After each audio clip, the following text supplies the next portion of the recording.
Well, good day and welcome to the show. I'm Maggie Linton. On this day in 1639, the first post office in the colonies opened in Massachusetts.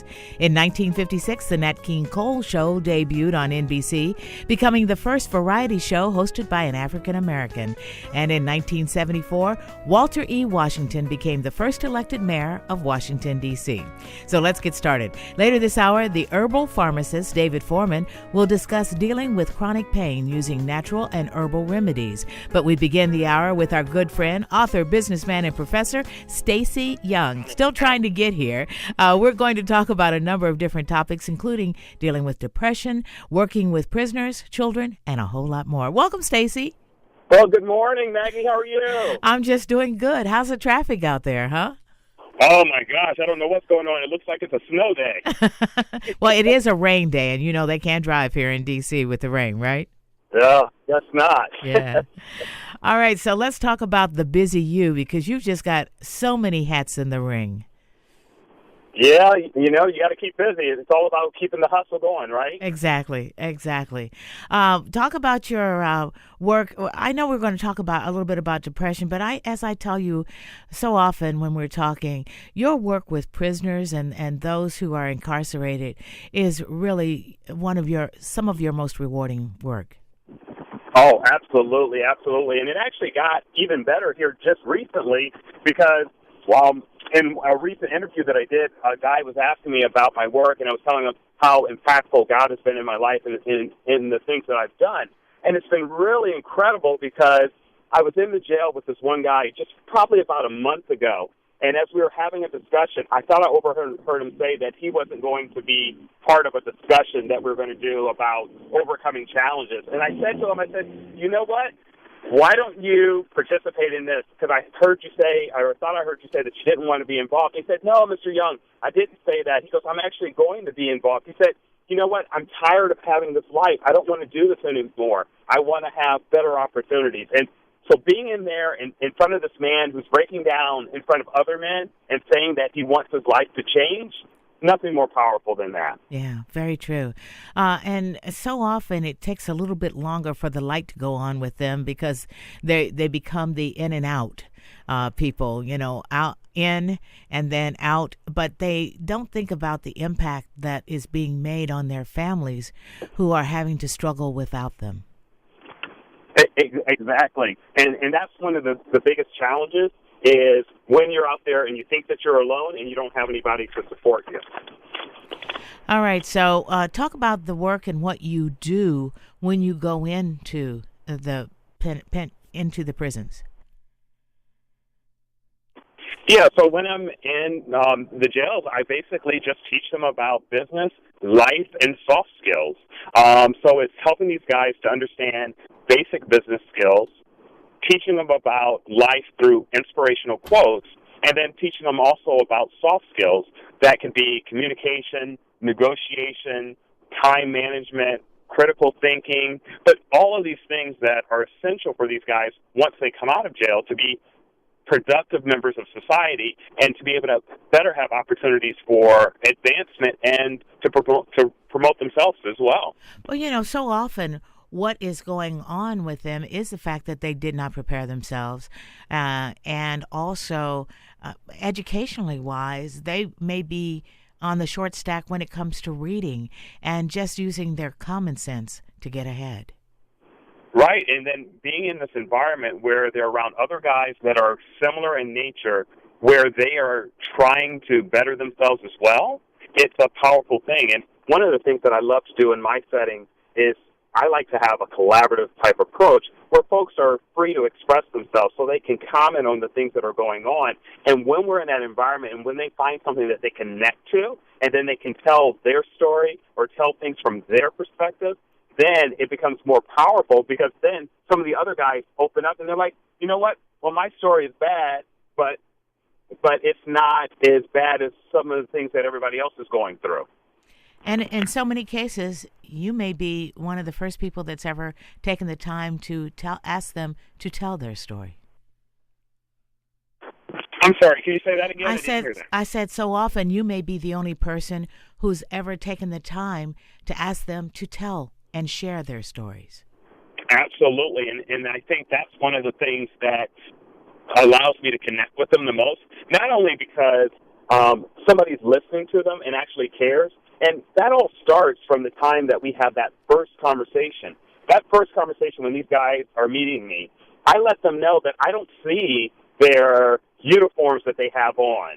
And I tell them that I'm going to look in your eyes every time that I speak to you because you're important to me, and the things that we need to do are important. So when you create an environment where folks feel open and appreciated and that they can just relax and just worry about learning and nothing else, it becomes a very powerful learning environment. Yeah, and from your lips to the ears of others who may be also knowing that they need a mission, and maybe perhaps that mission is going in and opening up the doors to many prisoners. Once again, we're talking with author, businessman, and Professor Stacy Young. He's just busy doing a number of other things. We were just talking about his work with prisons, but you also have an educational nonprofit, Saving Our Communities at Risk through Educational Services, which is known as Socrates. So you work with kids on all different levels, also trying to move them forward. Exactly. So what I like to do is I like to go back and share my story with folks that have educational challenges or other challenges that are preventing them from making it through the process to get their high school diploma or their college degree, because I was that student that was in a similar position, and it's really rewarding. So what I do is I take on mentees. So one of my mentees, Angela Ramirez, was actually in studio with me last year or earlier this year. And so he's doing well now. He's in college, and so we're continuing to work together. And so in addition to that, what I do is I go in, I do inspirational talks to at-risk students and others that need to hear just a little bit of my story to inspire them to do better as well. So it's a lot of different things that I do, but probably the most amazing thing that happened to me in the last 6 months, Maggie, is going back to the school district that told me that I wasn't worthy. They told me to leave school in 10th grade after failing 6 out of 7 classes. I barely graduated from that school district, but this past June, I went back and I delivered a commencement speech to an at-risk school population. So I was back in the school district that told me that I wasn't worthy, that I wasn't capable of graduating, to come back now to not only have graduated from college and have 2 master's degrees, to have my mentee at the ceremony, they're graduating with me as well. Yeah. Isn't success the best revenge? Oh, I don't like to say that it's revenge, but it's a powerful motivator to keep driving forward, pushing forward, and then telling my story to help inspire others, because it doesn't matter where you are in this particular moment, it's where you're going. And as long as you have that positive mindset that's directing you towards where you want to go, that's the most important thing. And then celebrate the little successes as you go along, because the big successes don't happen all that often. That's very true. But, the more successes come, the more you keep moving forward. And that's one of the things that you have definitely proven. And like you said, even when you were younger, you had people who were telling you that you weren't going to succeed, that you were useless. And that's the real crime. It's like you want to separate yourself from people who only have the negative thoughts out there for you and move toward number one, belief in yourself, and number two, toward people who are going to help you succeed. Exactly. And the first thing is to start with ignoring those folks that are telling you that you can't do something. Where folks tell me no, I've just redefined the word no to new orientation. So if you're telling me no about something that I want to do and it's positive in nature, then obviously you're not the right person that I should be speaking to. I need to be speaking to someone else. So that's first. Second, you've got to change up your environment. So if the environment that you're working in or the folks that are surrounding you aren't trying to do anything or being negative or are holding you back, you need to change your environment, change the friends, change the things that you're doing. And those are powerful steps to begin, but you've got to believe that what you're doing is worth it, it's possible, and that you're going to achieve the goal that you set out. Yeah, that's it. Changing the thoughts, changing the folks. And sometimes you may hurt somebody's feelings, but at least yours won't be. Yeah, but I think a lot of times when folks are held back, they're held back sometimes because they're trying to meet others' expectations or limiting their progress because others have put restrictions on them.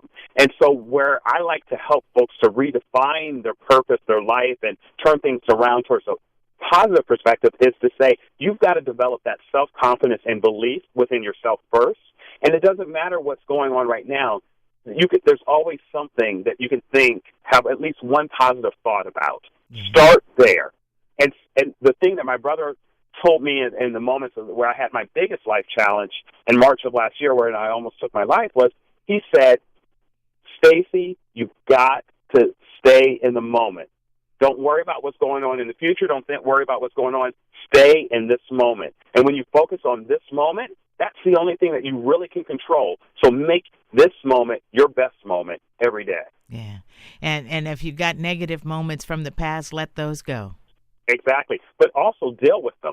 Because one of the things that holds us back often is that we don't deal with those things, those challenges. And so it's interesting, when I wrote my book about my educational story, Above Expectations, my story, I didn't realize that as I was writing the story, there were still issues that I hadn't fully processed. Mm-hmm.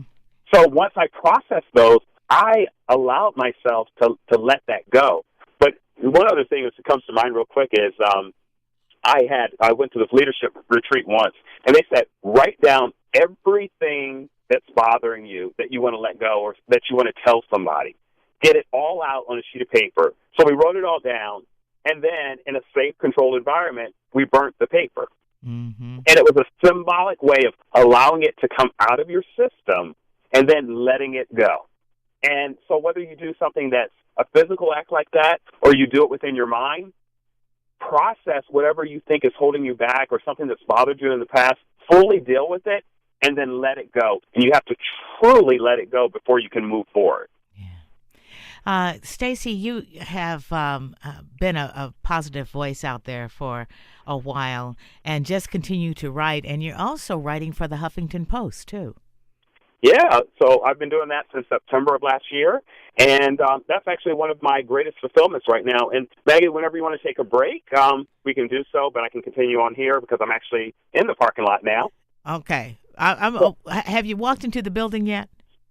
As soon as you tell me we're going to take a break, I will. All right. Well, come on in. We're going to take a break, folks. Stacy Young will be live here in front of us in just a moment. Stay tuned. We'll be right back.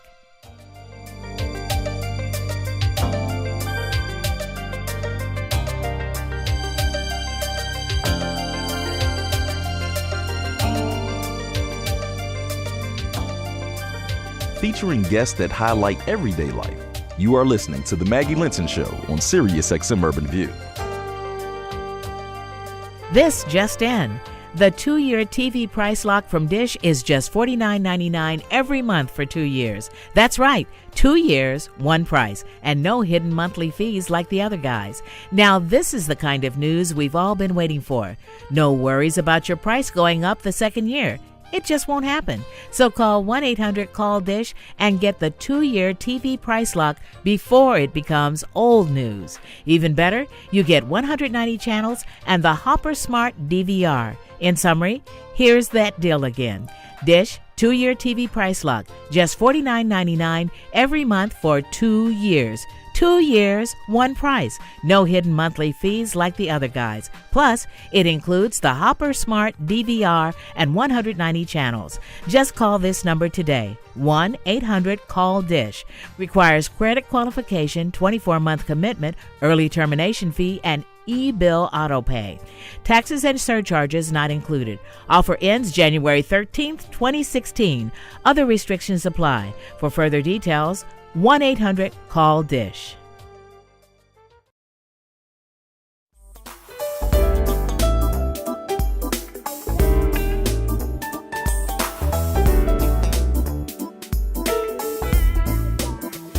And now let's join Maggie Linton on Sirius XM Urban View. Well, welcome back. Finally, in-house is our good friend, author, businessman, and Professor Stacy Young. You can check him out on slyoung.com. I think he's also on Facebook.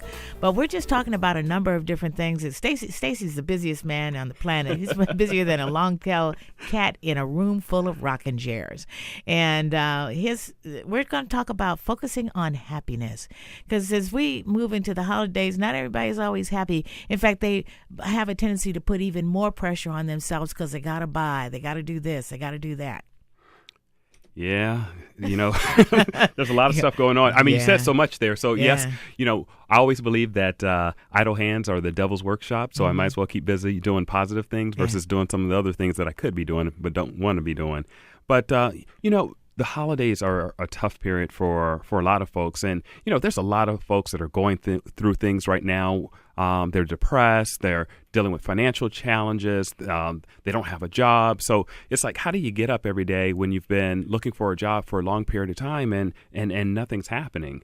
So I know a little bit about depression and overcoming challenges. As I mentioned earlier in the show, in March of 2014, I was moments from taking my life. And I could have never have believed at that moment that where I am now compared to where I was then, and it's barely a year and a half later, and the things that I've done, I couldn't have believed that any of that was possible. But where it starts with is having belief in yourself. So what I wanted to do was to share my journey openly and honestly, because folks don't necessarily want to say, hey, I'm depressed. Hey, I had suicidal thoughts. And that's the problem, that we don't necessarily want to admit that these things exist so that folks can ask for help. And they need to. They need to. Find someone you can talk to. There's always somebody who can offer you a little bit of assistance or a little bit of advice. So speaking of advice, what I did was I documented my journey through the work that I do on my blog on the Huffington Post. And I talk about the experience from when I first disclosed it, what was going on. I even wrote very openly and honestly about the day that and moment by moment what happened from the day that I almost took my life. And so what I've done is I've chronicled it now in a small book that's called Turning Darkness into Light, Aspiring Lessons After a Near Suicide. And so this talks about how do you turn things around? And it starts with, you've got to believe that there's something that's worth living for. And it could be that new job. It could be that degree you're going after. It could be your mother. It could be a loved one. But you have to understand that it starts with believing that things are going to get better. And that's the first step. And that can be the hardest step, too.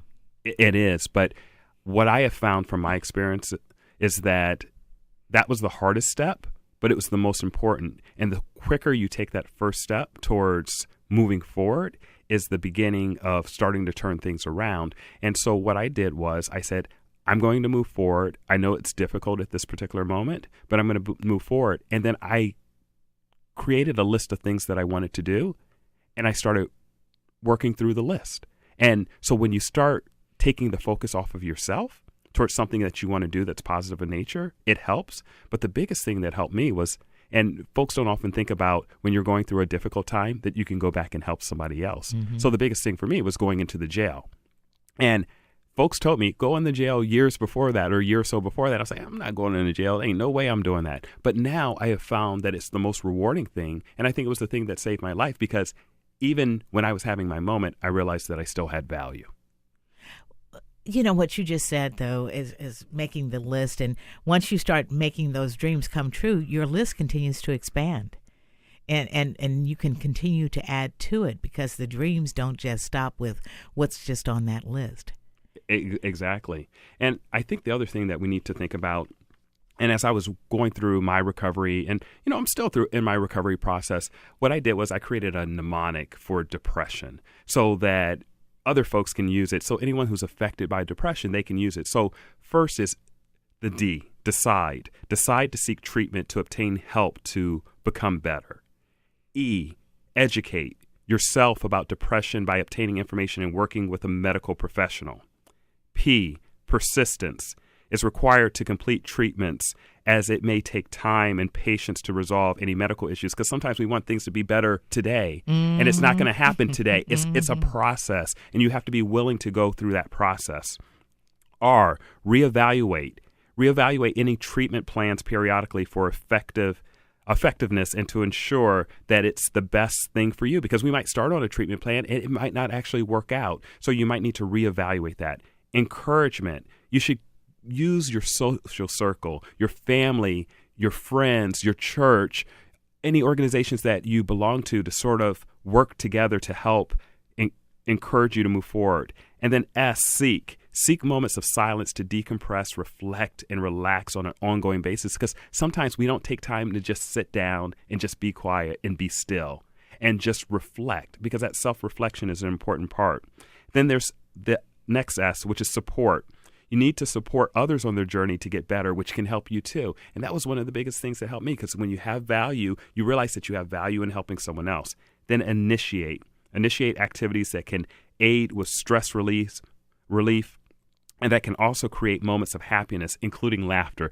Laughter is one of the best things you can do. And even if you do force laughter, and as silly as it sounds, if you just force yourself to laugh, it does something to your body, it does something to your brain, and it allows you to get some of that out. And then initiate. You've got to purposely initiate activities that can aid with stress relief, and that can also create moments of happiness, including laughter. That's the one I just did. And then openness about mental health challenges, which can help you to release the stress instead of keeping it inside.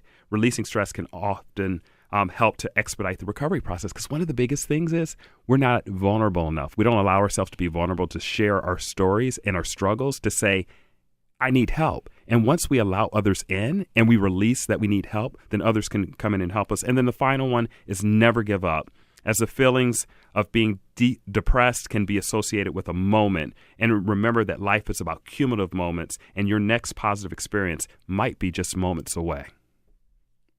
Wow. That's great.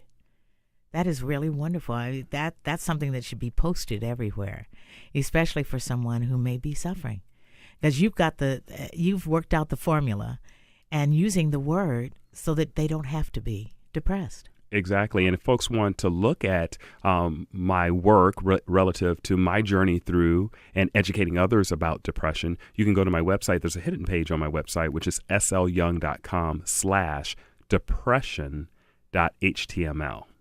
So there's a list of a lot of articles, interviews, and some of my books on the subject as well. Okay. And you are a prolific writer. Yeah, I got a little to say here and there. You got a lot to say here and there, and we are so glad you came in. As you move forward, I know you got 29 things in the basket, but you're always available as a speaker. Exactly. And that's one of the things that I love to do. And I'm actually expanding my speaking business right now, because I want to come out and talk to folks about workplace bullying, something that I've experienced, and educating folks on that, on ethics, which is a big issue in our country. We can see issues with Volvo right now, and then this latest one with the maker of the airbags. Yeah. So I talk about ethics, overcoming challenges, and also about caregiving, because, I take care of my mom, and I want to share my experiences being a caregiver, because it's one of the best things that you can do to make sure that you take care of your parents as they become older as well. But also, as a caregiver, you've got to take care of yourself. It starts there. Because if you are not healthy, you can't help someone else to become that way. Exactly. Stacey, it's always good seeing you. Always great to see you too, Maggie. Even though it was brief. Yes. I'll take what I can get. Yeah, and we're always glad that you can get it. Folks, once again, it is our friend, author, businessman, and professor, Stacey Young. Check him out at slyoung.com. Once again, slyoung.com. And as he said, the hidden page //depression, but also on Facebook. He's busy there too. And his numerous books can be found at his website, slyoung.com. I'll see you again soon. All right. I hope so. Thank you. Happy holidays. Yeah. When we return, natural methods to deal with chronic pain. Stay tuned. We'll be right back.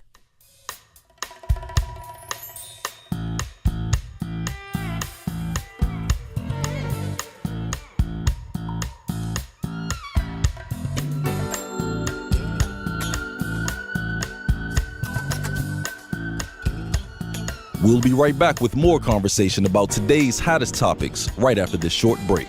This is the Maggie Linton Show on Sirius XM Urban View.